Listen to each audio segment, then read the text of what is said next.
All right, so this is going to be a quick tutorial on the ideas behind what happens when you divide matter. If you remember from the previous unit, matter is anything that takes up space. Hopefully you remember that. So we're going to be looking at the ideas of what happens when you divide it up more and more and more. Okay, so the objectives of this lesson is to create some abstract thoughts and ideas about what happens when you continually divide matter into smaller and smaller pieces, and to explain what happens when as you divide matter infinitely. So you should be able to do these two things based on this little tutorial. Okay, so imagine you have a pie, and what I want you to think about is how many times can you keep cutting this piece of pie in half. So you'd start with a full pie, and then you'd go to half, and then you'd go to a quarter, and then you'd go to an eighth, so on and so forth. So what eventually happens if you keep doing that? Is it possible? How many times could you do it? Okay, there is in fact a point where you can't physically cut it up any further.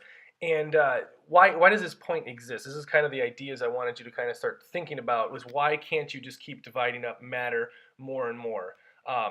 What does that tell us? That there is a point where we can't divide it up any further. What does that limit actually mean?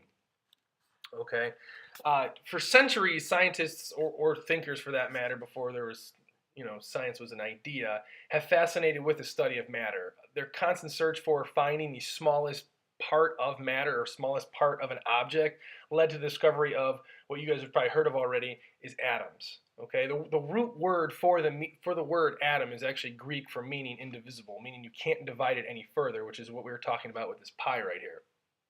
Okay, so that's basically this limit that I was talking about, of how much you can divide it up. That would be considered the idea behind the atom.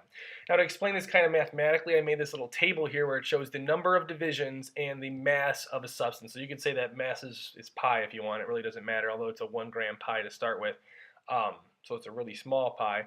And then this is the number of divisions, how many times we just divided this in half. So you started with 1, then you went to half, then you went to 0.25, 0.125, and so on.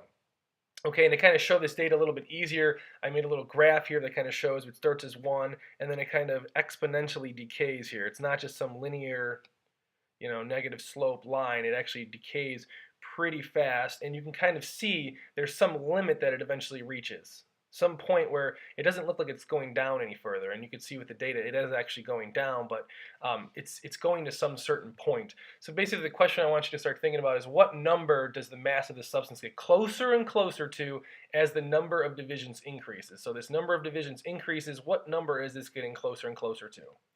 Hopefully it's really easy to see that you're eventually actually reaching 0. On this graph it looks like these dots are at 0, but these numbers are just so small that the dot that represents the data doesn't accurately show up. So it looks like it's 0, but it actually is in fact 0.0000000, whatever number is. So that it's getting closer and closer to 0. So to answer this question right here, what number does it get closer to? That'd be 0. Okay, so the take-home message for this lesson is that matter cannot be divided infinitely. So although this graph shows that it never actually reaches 0, it's getting closer and closer to 0, and eventually this mass of the substance will be the mass of an atom. And we're going to talk more about that later, but it's going to get so small that it'll actually be the mass of an atom. And that's kind of the basis for that limit, for which matter can be divided further and further. So eventually it stops there. That limit is what we call the atom. So if you have any questions about this, let me know.